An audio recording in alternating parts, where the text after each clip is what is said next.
You are watching Access LaPorte County Channel 97. Coming up next is the August 11th meeting for the Michigan City Water Works Board.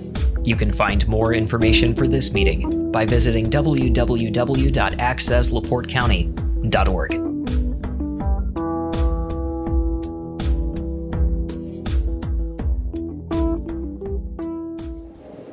Here we go. Calling the order of the Water Board meeting Tuesday, August 11th, 2026, here at the main offices at 7 p.m. We're moving on for the voice vote, our voice roll call. And Davis Bush, that's myself. I'm here. Beth Pishker. Here. Carla Mock. Here. Ken Barron. Here. And Diane Gonzalez. Present. Excellent. We're all here. We're going to ask for approval for minutes of the previous meeting held July 28th, 2026. I make a motion to approve the minutes of the previous meeting held July 28th, 2026. Second. Excellent. We can vote. All in favor? Aye. No negatives. This carries. We move to the approval of purchase orders. Before you, we only have two purchase orders this evening. The first is to Pollard Water. This is for a rescue tripod for confined space entry for $3,594.56. The second is to Utility Supply. This is a shell cutter for our tapping machine. It's for when we have to do 2-inch taps for $1,094. I'd like to make a motion to approve the purchase orders as presented. Second. All set? Let's vote. All in favor? Aye. No negatives. This also passes. Now we have a wonderful financial statement. We need to do the list of claims first. First, We had to 20. Claims. The list of claims. Number 3, sorry. or number 3, approval of list of claims dated August 11, 2026. Motion to approve the list of claims dated August 11, 2026. I'll second it. Excellent. We'll vote on this also. All in favor? Aye. No negatives. This passes again. We'll get back onto the financial statement with Chris Wolf. We'll just go through page 2 on the cash flow for the month of June. We took in total receipts of $703,667. There were actually no bad debt recoveries for the month. Our disbursements for the month, not including our transfers, up to $619,228. Inventory purchases were $46,651, and capital expenditures were $54,357. Our ending balance for the month was $421,964, which is actually a little bit overstated because we didn't do our transfers until July 1st for the payables. On page 3, our operating revenues were below our forecast and our prior year. Our total operating expenses were also below forecast and below the prior year. Our gross income for the month before depreciation is $168,918, and on a year-to-date, we show a net loss of $28,651, and then after our depreciation, our net income was $44,918, and for the year-to-date, we have a net loss of $772,651. On page 4, we have one line on this page that is over forecast. That's our contracted services line. We had some crane inspections, expenses for water loss audits, and road repairs in there. And I just want to go page 6 real quick on the top and point out that we have a bond payment due on September 1st, which we have a authorization for wire in your documents there. The amount due is going to be $677,750. That's all I've got, unless there's any questions.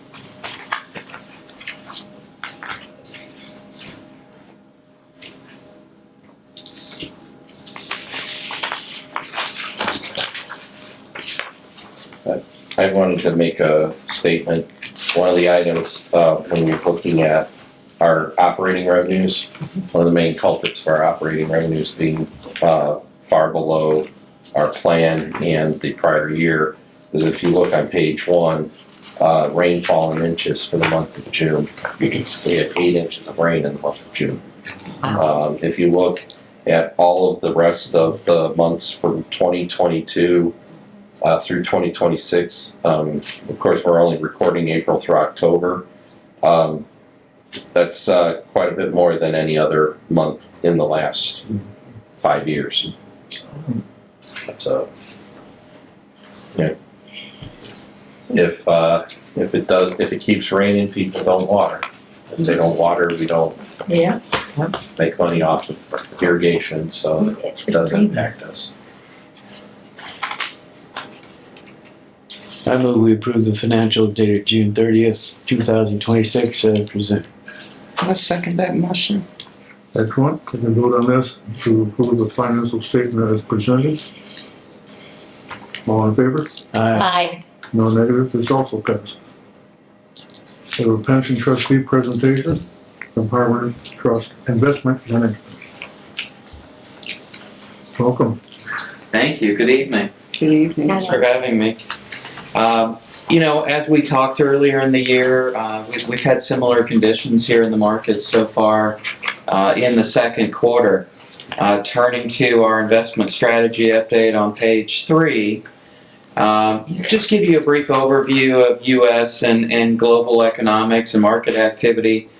Second quarter growth here in the U.S. remained resilient but was lighter than expected. About 1.5% compared to estimates at around 2%.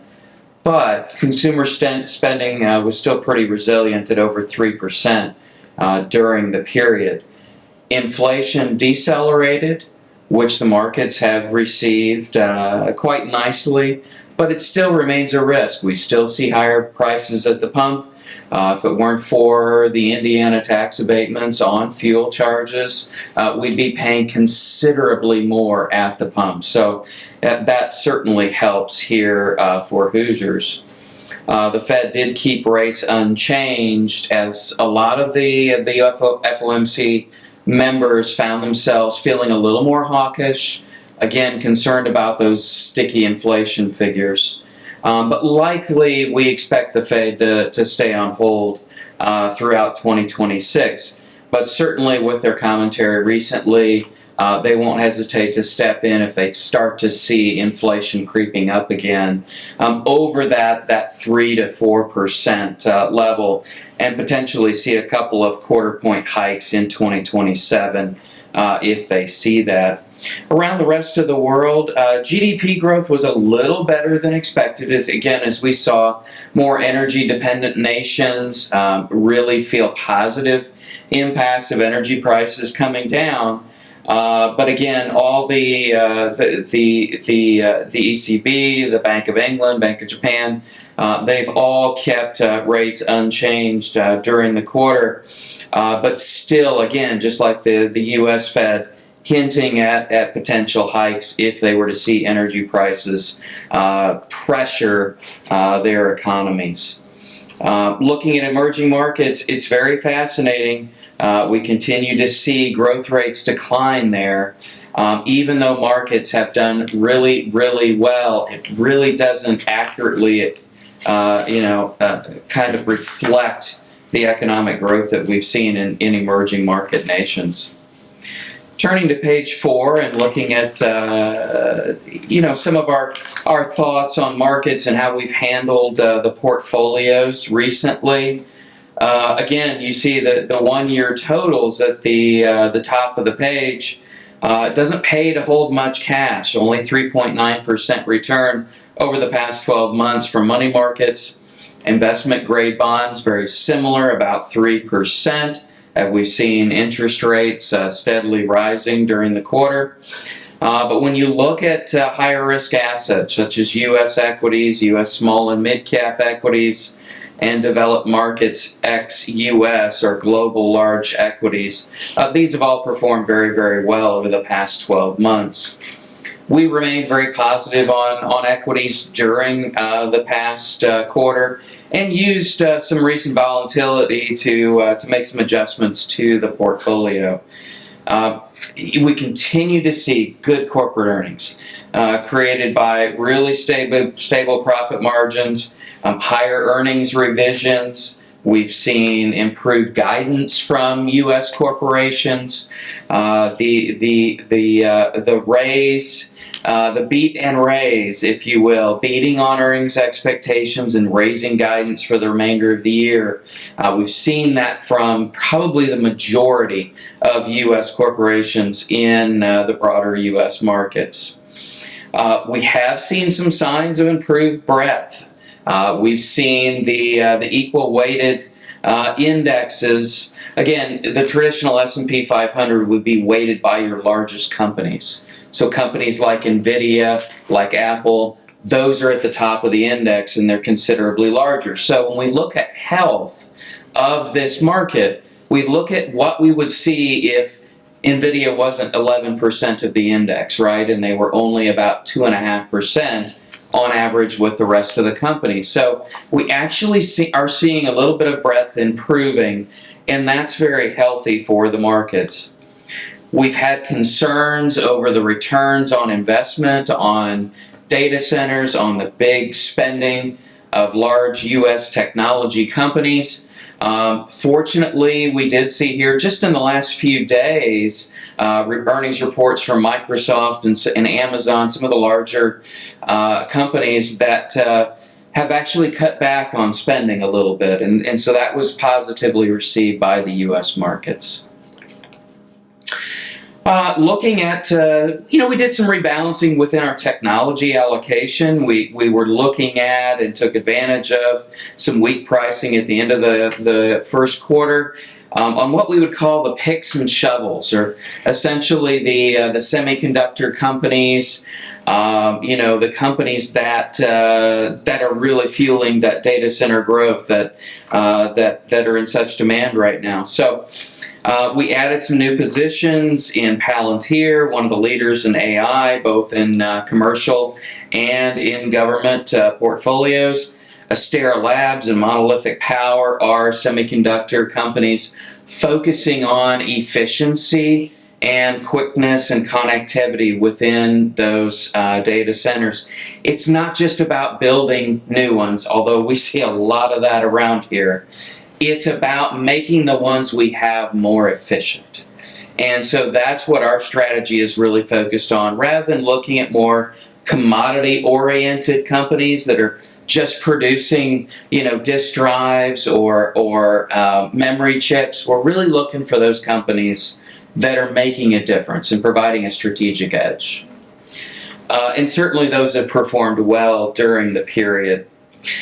Turning to our interest rates and our outlook on inflation, we've used these recent increases in interest rates to really add to our duration, to reinvest some of the bonds that have matured, turned over in the portfolio, and certainly that will help the long-term mission of the pension, and that is to earn at least a 6% rate of return. And so when you look at being able to lock in bonds at between 4.5% and 5.5%, that goes a long way towards that mission. Doesn't put all the emphasis on growth. You can get a really solid return from the fixed income portion of the portfolio without going out, say, more than 6 or 7 years on total maturity, and still maintain really significantly high quality bonds. So risks, what are the risks that we're watching? Obviously, the Iran issues, the conflict there remains probably the strongest issue when it comes to day-to-day news, top-line news. We continue to watch that. Obviously, that can have a significant impact on energy prices, which in turn can have a big impact on inflation.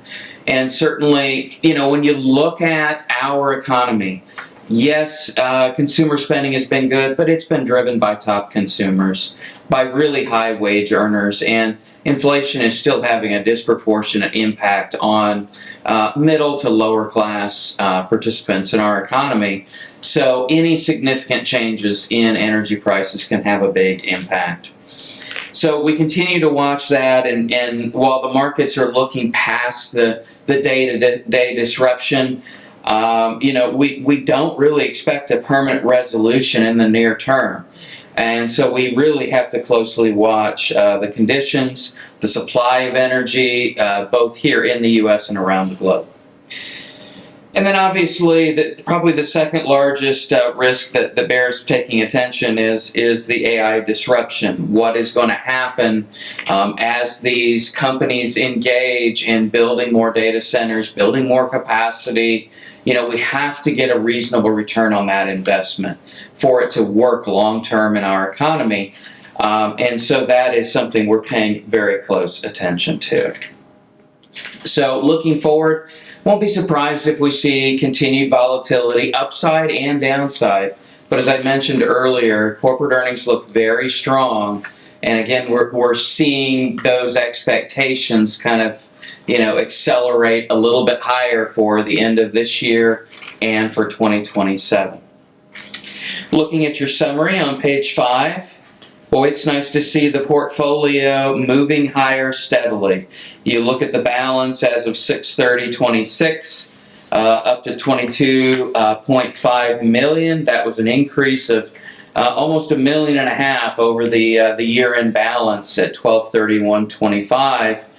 And then a really strong period of July saw the portfolio add another $1 million in market value during that period.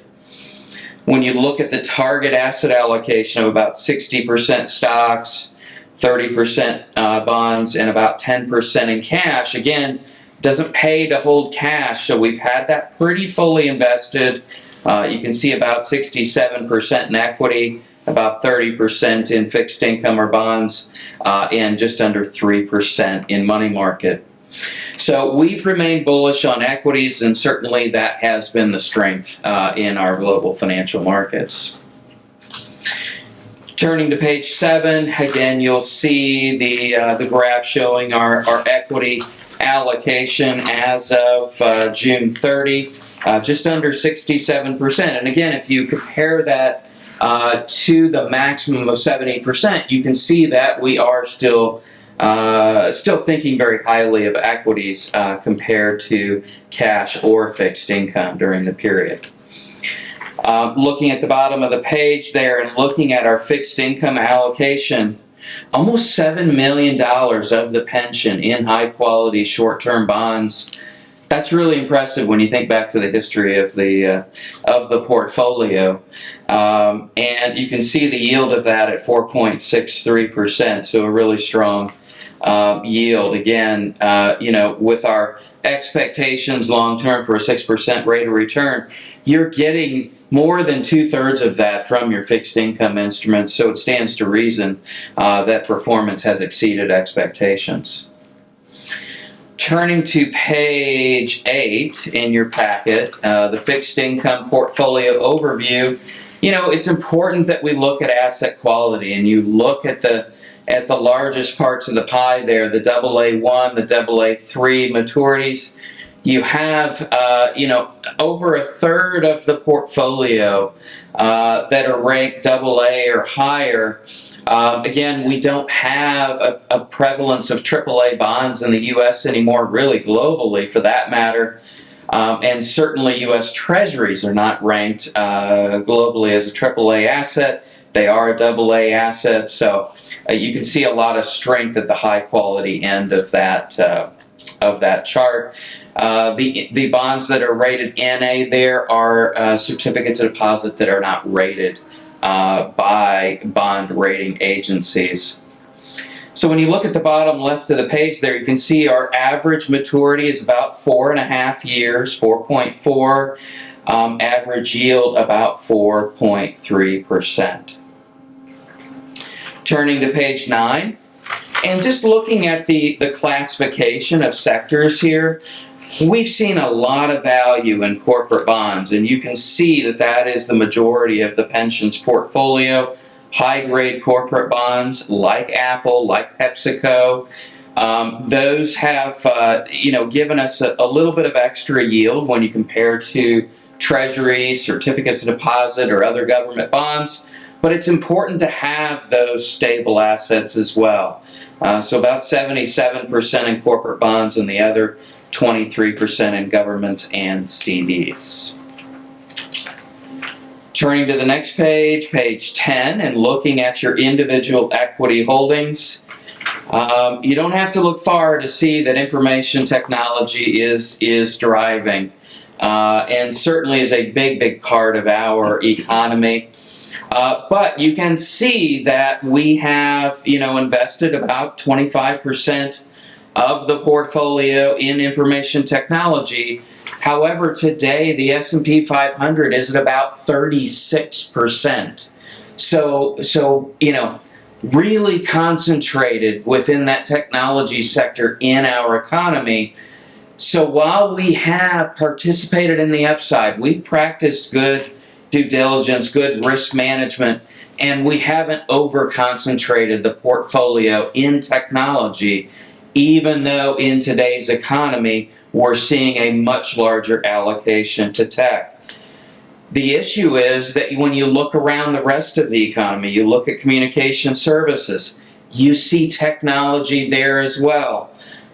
When you look around in consumer discretionary, you find technology there in the form of an Amazon and their data centers. So, we have to be so careful that we're not concentrating the portfolio too heavily.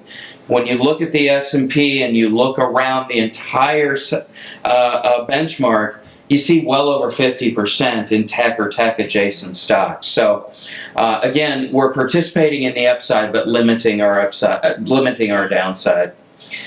One other thing to mention there, when you look at the far right side of the page, you see the small and mid-cap exposure. We have finally started to see some real progress from small and mid-cap companies. We've seen a lot of strength from those this year, and the overweight to those small and mid-cap companies has really helped the portfolio. So I think in general, and let's just take a look at performance real quick before I wrap up. Let's see, if you turn to page 15, you'll see the portfolio totals. Again, I mentioned earlier the total report period performance that you'll see in the far right. And again, this is the scrub numbers from our independent third-party performance measurement reporting platform. But you'll see since the portfolio has been in existence, total returns of 7.3% versus the benchmark of 6.4%. So again, exceeding that bogey of 6% that we have long-term to make sure that the pension meets its obligations. And you can look at the chart top left, and you can really see the dark bar there the dark line chart there is the portfolio versus the benchmark, and you can see over the past few years, how well it's been performing and distancing itself. It's given up a little bit of relative performance this year, again with some of the strength of those technology names, but we've still participated nicely. So far this year, we're up about 3.5% versus the benchmark of a little over 6%. Turning to page 16, looking at last 12 months, the portfolio is a little over 10%. Last 3 years, nearly 12%. So just really strong performance from risk assets, mainly from U.S. Equities in the portfolio. So, just looking forward again, we'll keep an eye on risks. Certainly the big one is inflation that we're following. And if we were to see, for instance, a significantly extended conflict in the Middle East, if we were to see energy prices raise significantly, that is something that would lead us to perhaps pull back on the risk allocation in the portfolio. So, with that, I'll end my formal comments and ask if there are any questions.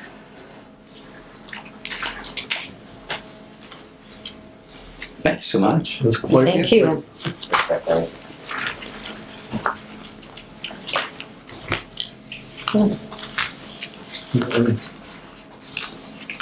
That was a presentation, doesn't need to be voted on. And we'll do old business first. Under old business, just as a notification, you should have received an email today. State Board of Accounts is planning to do its exit meeting on Thursday at 9 over at City Hall. So if you desire to be there, make sure you respond to let them know that you'll be coming. It's not required, but we do like, it is nice to have at least a board member present, just because Unless it's raining and blowing. go through what they, if there are any issues or anything like that, so. That's all, and then I guess also under old business, on Friday, we did, submit rebuttal testimony from our engineer and, from our financial advisor with regard to the rate case. This rebuttal is, in response to the information that the OUCC put out a couple of weeks ago as part of the rate case process. So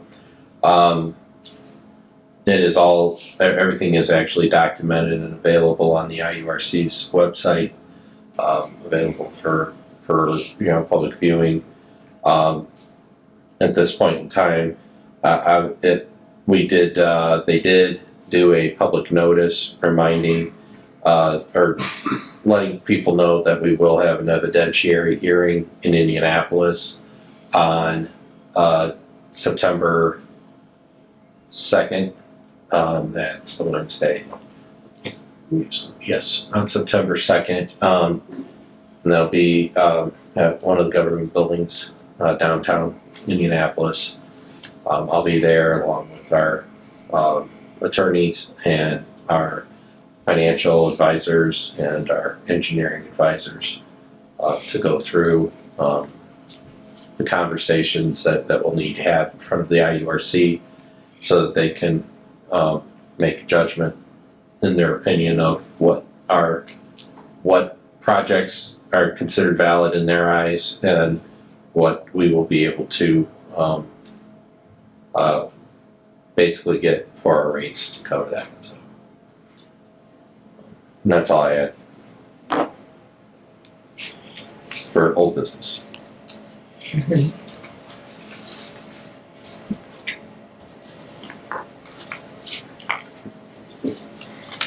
Okay, any new business? For new business, there's 2 items in your packet. The first item, yesterday received notification that our plant maintenance foreman passed his certification license for WT5. So in here, it'll be based on the date that we get from IDEM. As far as I understand, he's been with us long enough that he should actually go immediately to being certified.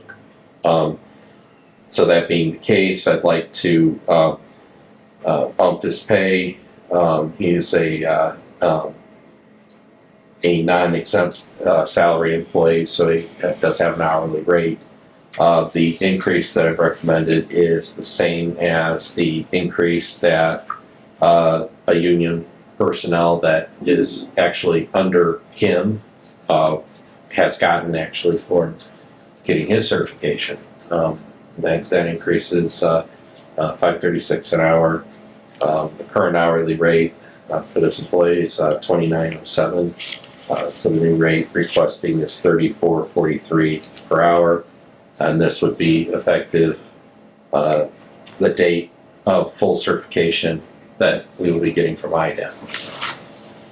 Basically, I wanted to get this before you guys so that we can, when we do get the documents from IDEM with the next payroll, to be able to make these adjustments. The intention would be to that the pay would be retroactive to the effective date as based on when IDEM says that they are fully certified. If for some reason that does not come back as anticipated, I would be bringing this back before the board with an amendment. to it. Okay. And this does put the salary in line with the other supervisors in the department. How long did it take him to reach this point? Well, he took the operator school back in 2019 and has been testing every year, a couple of times a year since. We did have, IDEM did have some issues with the test. I was actually involved because of my role with the AWWA operator school. I was actually involved in helping to revise the questions for that test because there were some poorly written questions and some questions that had too many potential answers. So we worked through all of that. Then, if you remember, last year one of our operators passed the exam. That was after the test had been revised and updated. And since then, we've had a couple more folks pass the exam. So it's going the right direction like it needed to. I have no problem with it. No, it sounds good. It's good. So I would have to have a vote for it.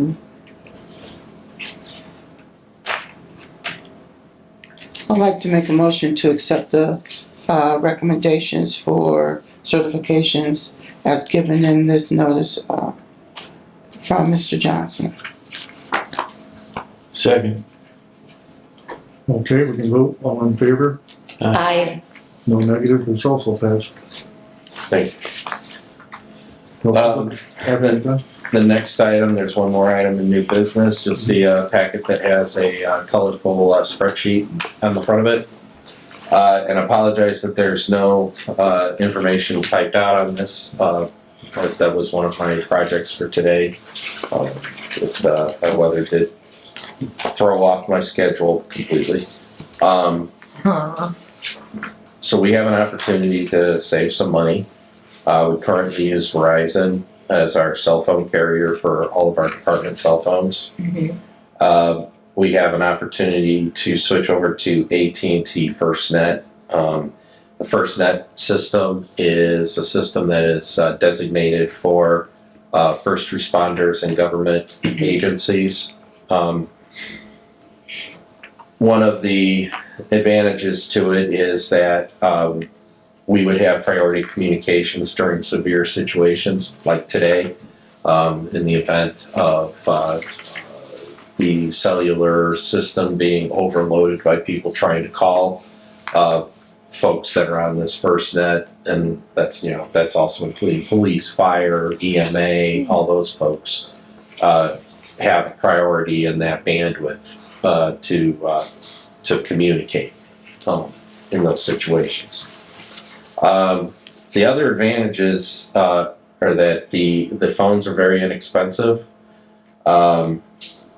compared to what we've had to pay for some of the phones through Verizon. And the biggest issue or the biggest benefit is this is about 30% cheaper. So right now our monthly Verizon bill is, and a copy of that's included. It's actually the one that was part of our claims today, is $887.97. That exact same number of phones, et cetera, would come out to $621.83 a month. So about 30% savings on a monthly basis. So Good. I'm all for it. We use these at the county, and from what I understand with EMS and EMA is when, like you said, if the cell towers are down, if they're in the ambulance and they can't get connection to the hospital using the Verizon, that's why the county went to FirstNet. Yeah. So I think it's a great idea. Can they be used as a two-way radio?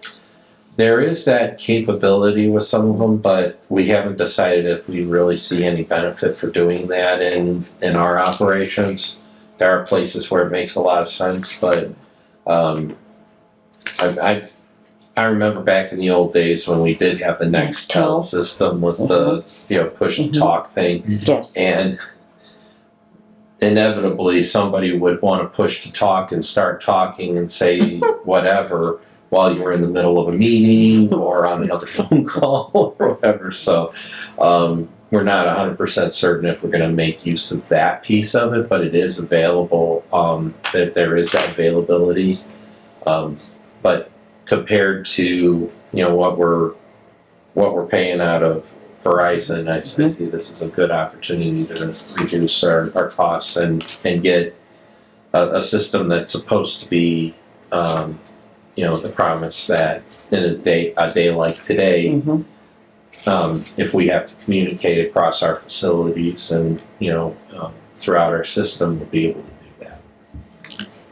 Are there any upfront fees, activation fees? Basically, I think the only one is this Mega Connect on here, and then we'll have to buy devices. So the devices are 99 cents. We could get, there are more expensive ones, but if we can do the 99-cent devices, we do those. And then this Connect fee of $25. So that would be our one-time charge is $40.83. So,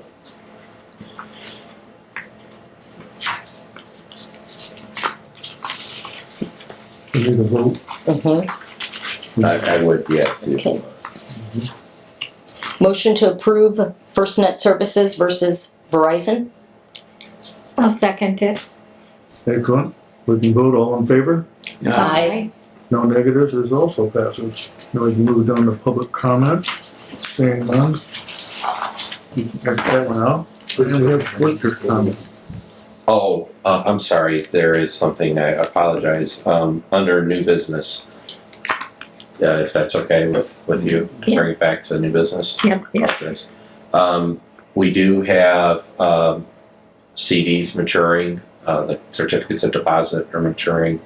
We'd like to renew the one that is with the, that we have with money from the tank painting fund. I believe it's 200,000. Is that right?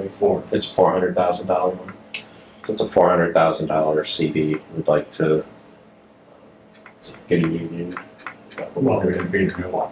Yeah, we'd get a new one. So basically, I just need the board's permission to go forward with doing that. What's the rate on, 3 1/4, is it 90 day? 3 months.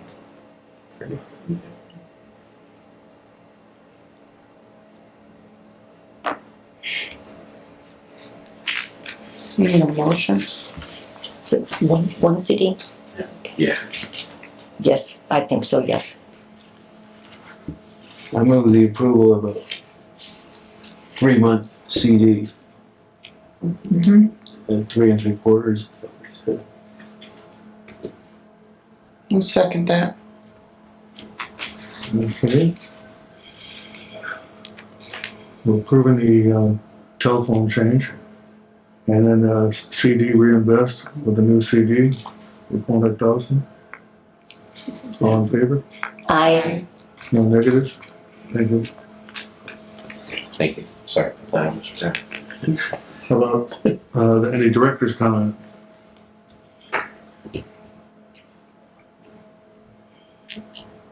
Having none, we'll move to the last item here. Motion to adjourn?